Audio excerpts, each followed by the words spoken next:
मैं Dheeraj Saxena, assistant professor, government law college Churu से आज एलएलबी फर्स्ट ईयर के 5th पेपर मुस्लिम लॉ में रिकवरी ऑफ मेहर पर चर्चा कर रहा हूँ।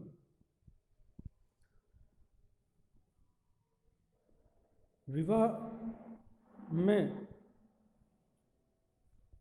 दे मेहर की रकम जो पक्षकारों ने तय की थी, वह देय होने के पश्चात स्त्री के द्वारा मांग किए जाने पर यदि पति के द्वारा भुगतान नहीं की जाती है तो मुस्लिम विधि में 3 तरह के उपचार या अधिकार मुस्लिम स्त्री को प्राप्त हैं। उनके माध्यम से वह अपने मेहर की वसूली जो है वह कर सकती है। इन तीनों में से जो प्रथम अधिकार या यूँ कहें सर्वोत्तम अधिकार या यूँ कहें सामान्य अधिकार जो है वह है refusal to fulfil conjugal duties, दाम्पत्य कर्तव्यों या अधिकारों को पूरा करने से इनकार करना या सहवास से इनकार करना, रिफ्यूज टू कोहेबिट। यह जो अधिकार है वह सामान्यतया प्रयोग में लाया जाता है और न सिर्फ मेहर की वसूली वरन अन्य जो भी युक्त मांगे स्त्री की होती हैं जिनको पति पूरा नहीं करता है, तो सामान्यतः स्त्री के द्वारा इसी अधिकार का प्रयोग कर पति से अपनी युक्त मांगे पूर्ण करवाई जाती हैं।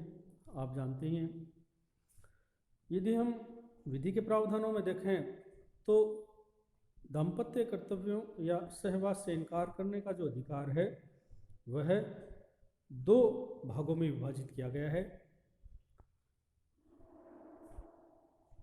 आप जानते हैं कि एक मेहर मुअज्जल तुरंत मेहर होता है, एक मेहर मुवज्जल स्थगित मेहर होता है। तो जिस प्रकृति का मेहर है उसी के अनुरूप स्त्री के द्वारा सहवास से इनकार करने के अधिकार की पूर्णता को माना जाता है।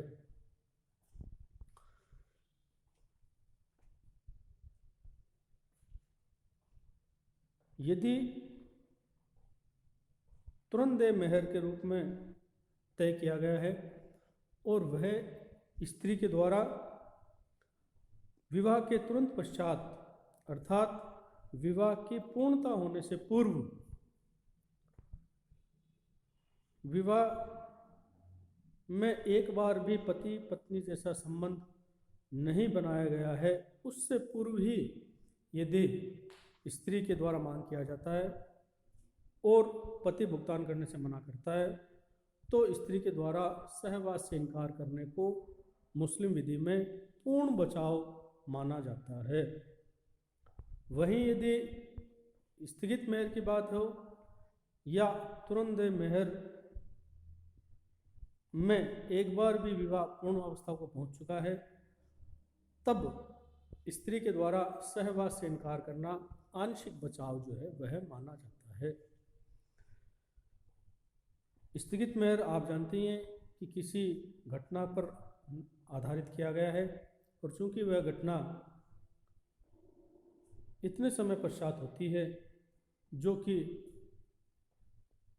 विवाह की पूर्णता के लिए पर्याप्त समय होता है और विवाह पूर्णावस्था को प्राप्त हो चुका होता है, इसलिए इसे हम आंशिक बचाव के रूप में देखते हैं।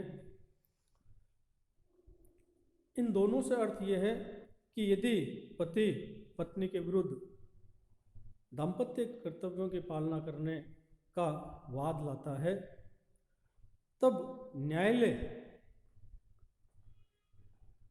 उस बचाव को किस दर्जे का मानता है।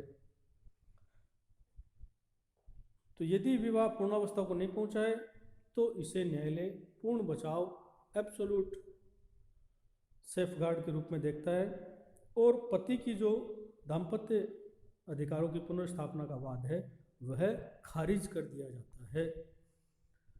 किंतु यदि विवाह पूर्णावस्था को प्राप्त हो चुका है तो स्त्री का यह बचाव जो है वह आंशिक बचाव माना जाता है, अर्थात न्यायालय पति को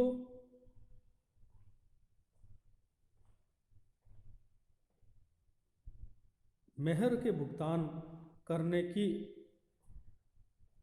प्री कंडीशन के साथ स्त्री को दाम्पत्य कर्तव्यों को पूरा करने का निर्देश जो है वो देते हैं। अगर हम केस लॉ की बात करें तो अब्दुल कादिर बनाम सलीमा का 1886 का इलाहाबाद उच्च न्यायालय का निर्णय है, हम पूर्व में देख ही चुके हैं, जिसमें विवाह के 3 माह पश्चात जो है वो स्त्री अपने पति का घर त्याग कर अपने मायके जो है वो चली जाती है। और चूँकि 3 माह के भीतर विवाह पूर्णावस्था को प्राप्त हो ही चुका है तो पति के द्वारा जब दाम्पत्य अधिकार की पुनर्स्थापना का वाद लाया गया तो पति ने मेहर जो है वो न्यायालय में ही वाद के दौरान चुका दिया। तो जस्टिस महमूद जो है उन्होंने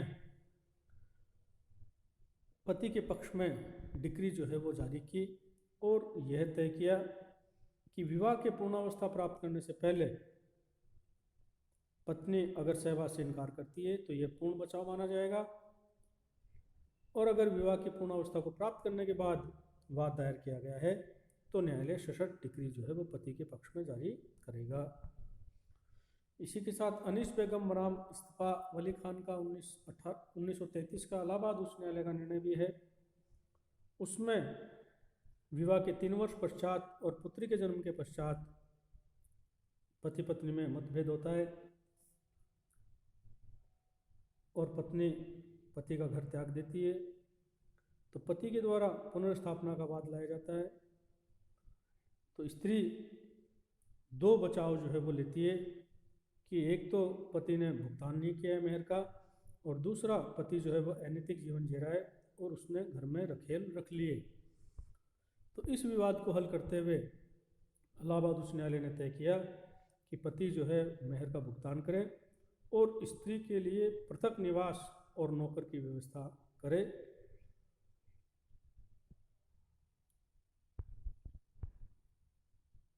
इस तरीके के अलावा दूसरा तरीका जो मेहर वसूली का है वह है ऋण के रूप में वसूली। सिविल सूट फाइल करके पत्नी जो है वो मेहर की वसूली जो है वो कर सकती है।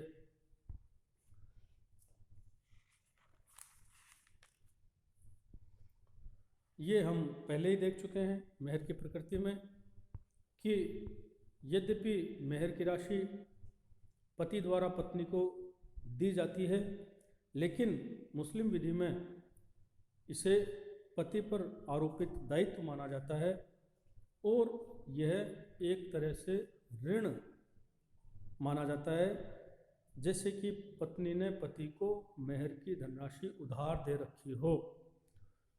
तो उस रूप में स्त्री जो है मेहर का भुगतान न किए जाने पर पति या पति के उत्तराधिकारियों के विरुद्ध सिविल सूट जो है वह फाइल कर सकती है। इसमें यदि हम केस लॉ की बात करें तो महत्वपूर्ण वाद है कपूर चंद वर्सेस कदरुनिसा बेगम का, जो 1950 का उच्चतम न्यायालय के प्रारंभिक निर्णयों में से एक है और उसमें उच्चतम न्यायालय ने इस विषय में कुछ प्रतिपादित सिद्धांत किए थे, जिसमें पहला था कि विधवा का जो ऋण है वह पति के अन्य लेनदारों के समान है, इक्वल है, अर्थात जो ऋण प्रारंभ में लिया गया है वह प्रारंभ में चुकता किया जाएगा। अगर पति ने विवाह से पूर्व कोई ऋण ले रखा है तो वह ऋण प्रथम होगा, उसके पश्चात विवाह में मेहर का ऋण होगा और उसके पश्चात यदि कोई ऋण लिया है तो वह तीसरे नंबर पर होगा। अर्थात जिस क्रम में ऋण लिए गए हैं उसी क्रम में उनका भुगतान किया जाएगा। इसका अर्थ ये भी है कि विधवा का जो दावा है, स्त्री का जो मेहर का ऋण का दावा है, वह अन्य लेनदारों के दावों पर पूर्विकता या प्रधानता प्रायोरिटी नहीं रखता है। दूसरा जो महत्वपूर्ण सिद्धांत तय किया वो है ये तय किया कि विधवा का जो दावा है वह उत्तराधिकारियों पर पूर्विकता रखता है। अर्थात उत्तराधिकारियों को जो संपत्ति है वह तभी प्राप्त होगी जब स्त्री का मेहर चुकता कर दिया जाएगा। किंतु एक और महत्वपूर्ण सिद्धांत उच्चतम न्यायालय द्वारा प्रतिपादित किया गया कि जो उत्तराधिकारी हैं वो व्यक्तिगत रूप से दायी नहीं हैं। जो प्रोपोर्शन उन्होंने प्रॉपर्टी में प्राप्त किया है उसी प्रोपोर्शन में उनको मेहर के ऋण में अपना हिस्सा जो है वो देना है। अगर किसी उत्तराधिकारी ने मेहर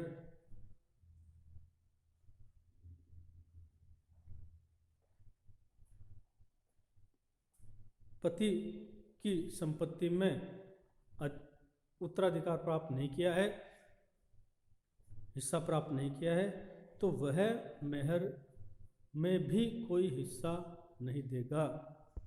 अर्थात जिस अंश में उत्तराधिकारी ने संपत्ति प्राप्त की है उसी अंश में उसको मेहर में हिस्सेदारी बरतनी है। जैसे एक उत्तराधिकारी आधी संपत्ति प्राप्त करता है तो वह मेहर का भी आधा हिस्सा देगा। कोई उत्तराधिकारी 1/4 हिस्सा लेता है संपत्ति में तो वह मेहर में भी केवल 1/4 का ही दायी है, उससे ज़्यादा का नहीं। इसी तरह यदि हम बात करें तो एक केस है मोहम्मद जैनुल हक बनाम जुबैदा हैदर का, जो 1981 में पटना हाई कोर्ट द्वारा तय किया था। और उसमें यह तय किया था कि ये जो अधिकार है वह पति के विरुद्ध नहीं बल्कि